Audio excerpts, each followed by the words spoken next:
Oke, Assalamualaikum warahmatullahi wabarakatuh. Selamat pagi semuanya. Pada kesempatan kali ini kita akan mempelajari tentang materi kita selanjutnya di mata kuliah media pembelajaran akuntansi. Baik, di kesempatan ini kita akan fokus mempelajari tentang media pembelajaran dua dimensi. Akan ada dua pembahasan, yaitu terkait dengan pengertian media dua dimensi, dan yang kedua tentang jenis serta karakteristik media dua dimensi. Baik, pengertian media dua dimensi. Media dua dimensi ini adalah sebutan untuk alat peraga yang hanya memiliki ukuran panjang dan lebar yang berada pada satu bidang datar. Media pembelajaran dua dimensi ini meliputi grafis, media bentuk papan, dan media cetak yang penampilan isinya tergolong dua dimensi.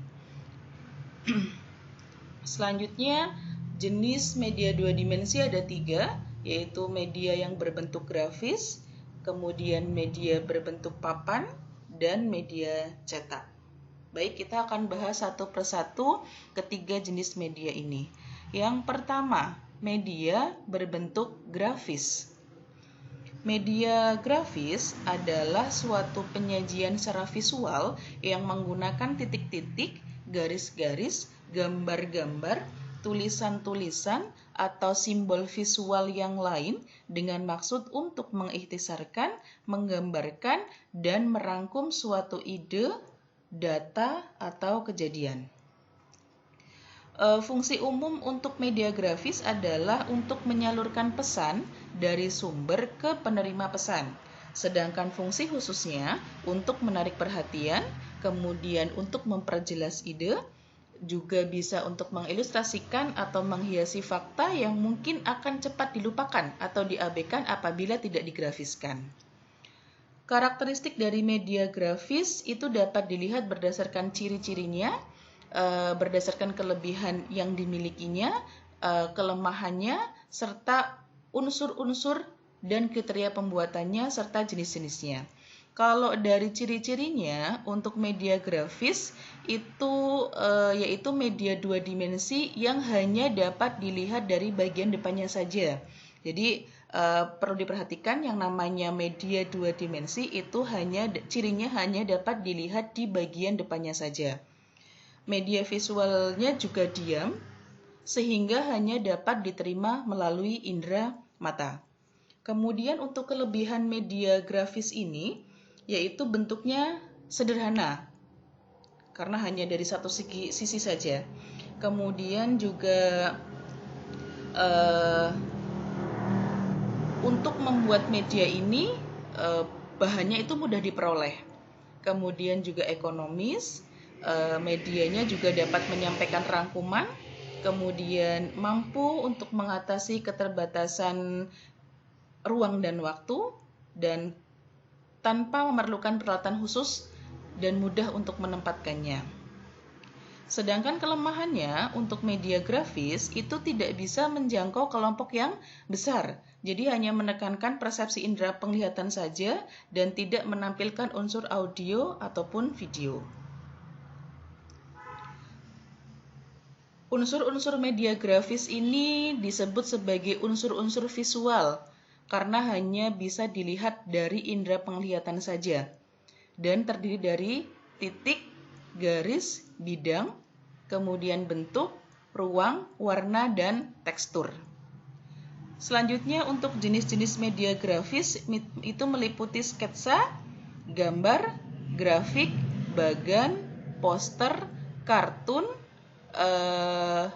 dan karikatur, kemudian peta datar. Baik, di sini sepertinya semuanya sudah paham atau sudah mengenali jenis-jenis media grafis ini. Sketsa tahu, gambar tahu, grafik, kartun itu sudah biasa dilihat. Oke, kalau sketsa itu gambar yang bentuknya sederhana, kemudian kalau gambar yaitu bentuk yang berupa rupanya umum, ya, bentuk atau rupanya itu umum. Kalau grafik itu pemakaian lambang visual untuk menjelaskan suatu perkembangan suatu keadaan, sedangkan bagan itu penyajian idenya atau konsepnya itu secara visual yang sulit bila hanya disampaikan secara tertulis atau lisan.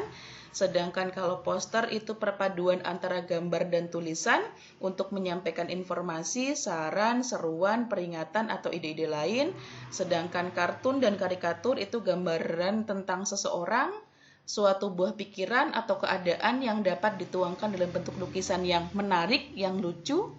Kemudian kalau peta datar itu adalah penyajian visual yang berupa gambaran datar dari permukaan bumi. Nah, sepertinya semuanya sudah pernah menjumpai jenis-jenis media grafis tersebut.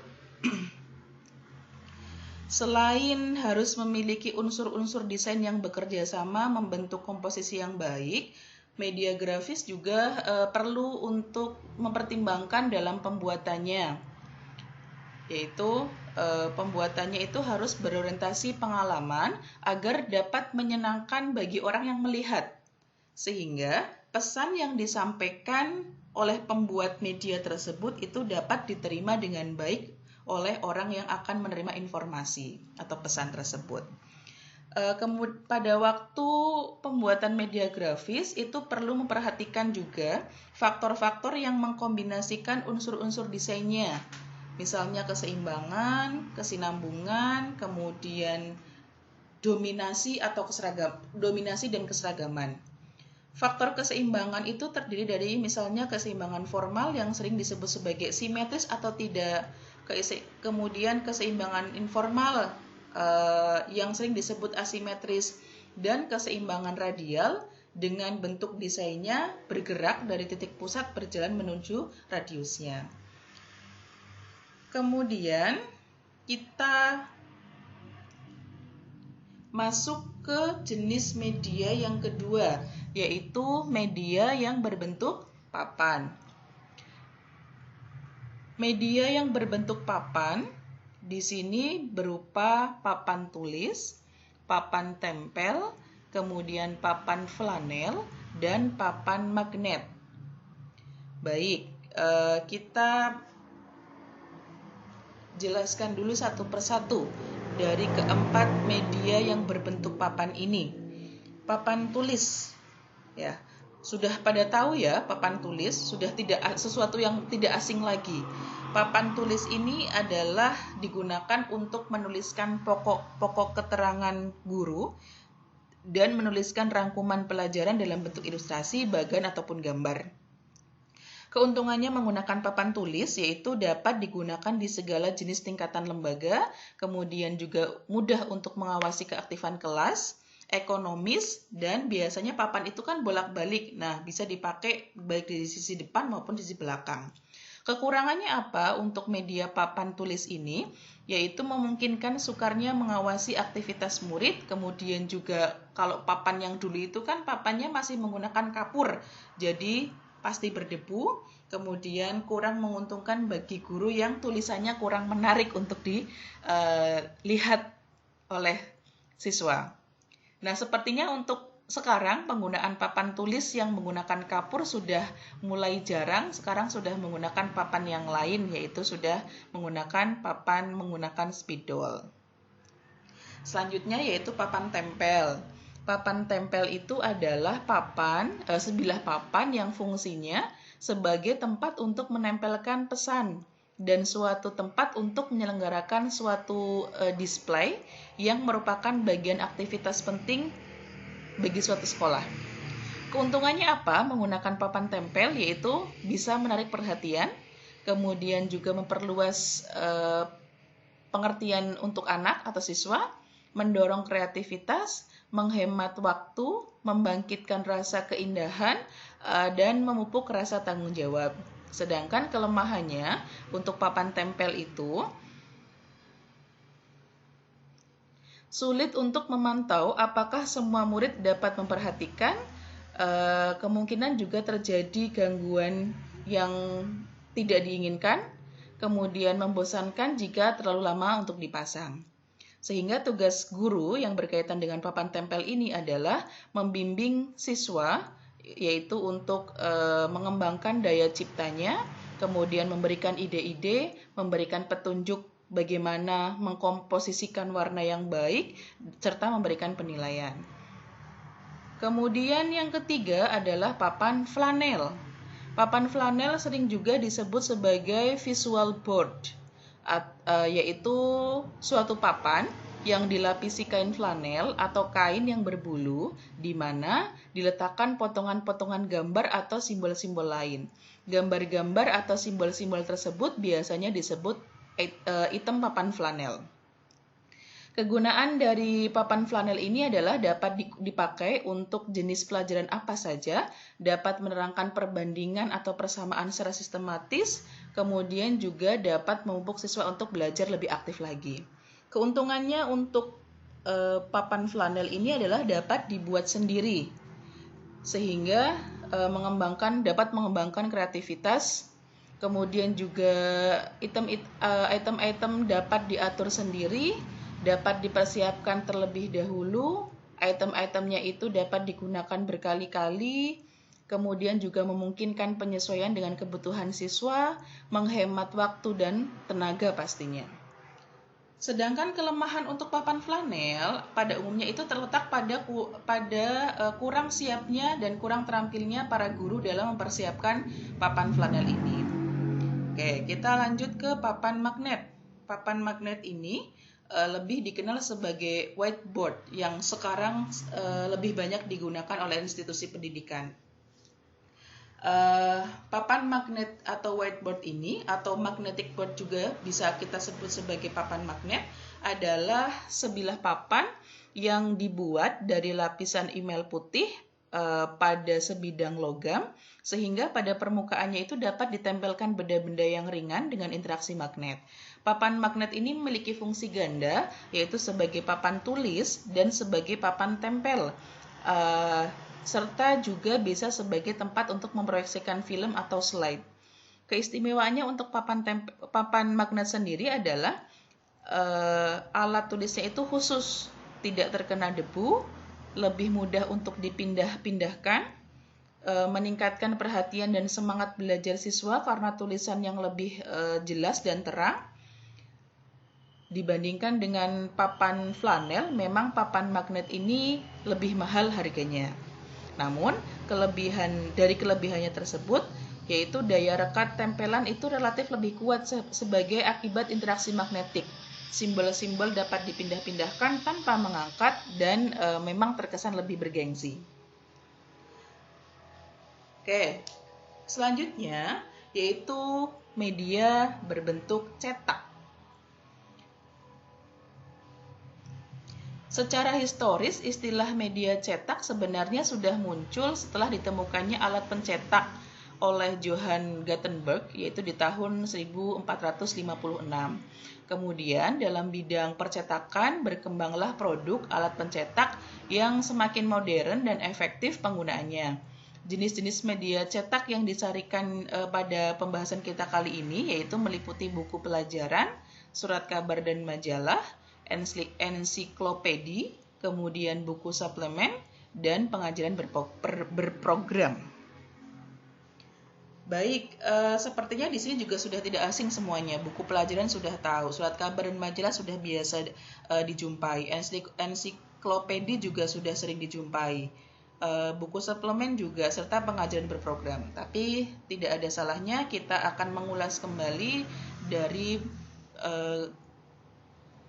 kelima jenis media cetak ini.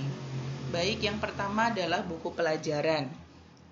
Buku pelajaran ini sering disebut sebagai buku teks, yaitu suatu penyajian dalam bentuk bahan cetakan secara logis dan sistematis tentang suatu cabang ilmu pengetahuan atau bidang studi tertentu. Manfaat buku pelajaran yaitu sebagai alat untuk mendukung proses pembelajaran secara individual. Selain itu juga bisa digunakan sebagai guru, sebagai pedoman dalam proses mengajar.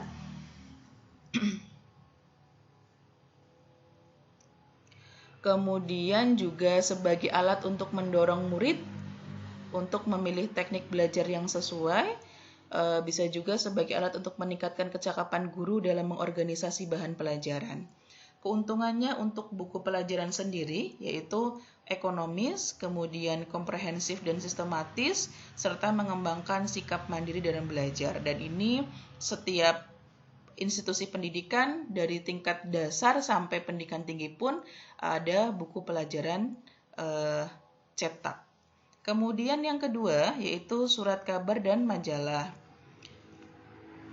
Surat kabar dan majalah ini adalah media komunikasi massa dalam bentuk cetak yang tidak perlu diragukan lagi peranan dan pengaruhnya terhadap masyarakat sebagai pembaca. Ditinjau dari segi isinya, surat kabar atau majalah ini dapat dibedakan menjadi surat kabar dan majalah umum dan surat kabar dan majalah sekolah. Fungsi surat kabar ini adalah mengandung bahan bacaan hangat dan aktual, memuat data terakhir tentang hal yang menarik perhatian, kemudian sebagai sarana untuk belajar menulis artikel, membuat bahan clipping yang dapat digunakan sebagai bahan display untuk papan tempel, kemudian juga memperkaya perbendaharaan pengetahuan, meningkatkan kemampuan untuk membaca kritis dan keterampilan untuk berdiskusi. Oke, selanjutnya adalah ensiklopedi. Ensiklopedi ini adalah kamus besar yang memuat berbagai peristilahan ilmu pengetahuan terbaru yang akan menjadi sumber belajar yang cukup penting bagi siswa. Ensiklopedi ini merupakan sumber bacaan penunjang. Tugas guru itu untuk memberikan motivasi dan petunjuk yang tepat kepada siswa agar para siswa nantinya itu dapat menggunakan ensiklopedi sebagai bacaan penunjang pelajaran. Terus ada buku suplemen, yaitu bisa berfungsi sebagai bahan pengayaan bagi anak, baik yang berhubungan dengan pelajaran maupun yang tidak. Buku suplemen dapat menambah bekal kepada anak-anak untuk memantapkan aspek-aspek kepribadiannya. Yang termasuk buku suplemen adalah karya fiksi dan non-fiksi. Selanjutnya adalah pengajaran berprogram. Pengajaran berprogram adalah salah satu sistem penyampaian pengajaran dengan media cetak yang memungkinkan siswa belajar secara individual, sesuai dengan kemampuan dan kesempatan belajarnya, serta memperoleh hasil sesuai dengan kemampuannya juga. Menurut jenisnya, pengajaran berprogram dibedakan atas dua, yaitu program linier dan program bercabang. Dalam program linier, kegiatan dibagi menurut langkah-langkah dan pada setiap halaman terdiri dari beberapa langkah. Pada setiap langkah ada bagian yang harus diisi oleh siswa sebagai tes. Penjelasan dan pertanyaan yang terdapat pada setiap langkah dibuat sedemikian rupa sehingga memberi peluang kepada siswa untuk dapat menjawab secara benar. Di akhir program nanti akan diadakan tes untuk menilai keberhasilan pencapaian program tersebut. Sedangkan program bercabang itu juga dibagi-bagi menjadi langkah-langkah tertentu, tetapi tiap halaman hanya mengandung satu langkah, baik penjelasan maupun pertanyaan. Pada bagian bawah halaman diberikan satu pertanyaan yang telah disediakan kemungkinan jawaban. Bila siswa memilih kemungkinan jawaban benar, ia selanjutnya akan tunjukkan untuk membuka halaman tertentu yang berisi kata-kata pujian bahwa jawabannya ini telah tepat atau sudah tepat dan memberikan peluang untuk melanjutkan ke langkah berikutnya. Tetapi jika jawabannya masih kurang tepat, masih salah, dia harus kembali ke halaman pertama. Sama halnya dengan program linier, pada akhir program bercabang juga akan diberikan tes. Selanjutnya juga sebenarnya ada satu lagi media cetak, yaitu adalah komik. Komik pasti sudah biasa ya, sudah kenal komik dari zaman SD mungkin. Yang suka hobi baca komik, wah sudah pasti mengetahui komik itu seperti apa. Komik adalah suatu bentuk sajian cerita dengan seri gambar yang menarik dan lucu. Buku komik ini menyediakan cerita-cerita yang sederhana, kemudian juga mudah ditangkap dan dipahami isinya, sehingga itu sangat digemari baik oleh anak-anak maupun oleh orang dewasa. Menurut fungsinya sendiri, komik dibedakan atas komik komersial dan komik pendidikan. Komik komersial ini jauh lebih diperlukan di pasaran karena sifatnya yang personal, kemudian juga menyediakan humor yang biasanya kurang halus. Kemudian juga komik ini dikemas dengan bahasa percakapan dan bahasa pasaran, memiliki kesederhanaan jiwa dan moral, dan adanya kecenderungan manusiawi universal terhadap pemujaan pahlawan. Sedangkan komik pendidikan itu cenderung menyediakan isi yang bersifat lebih informatif. Komik pendidikan hanya diterbitkan oleh industri, dinas pendidikan, dinas atau lembaga-lembaga yang non-profit. Pendekatan kritis ini sangat diperlukan agar komik ini dapat memenuhi fungsinya sebagai media pendidikan. Baik, berarti itu tadi jenis-jenis untuk media cetak. Demikian untuk pembelajaran pada hari ini. Untuk kesempatan selanjutnya kita akan mempelajari tentang media pembelajaran 3 dimensi. Terima kasih. Wassalamualaikum warahmatullahi wabarakatuh.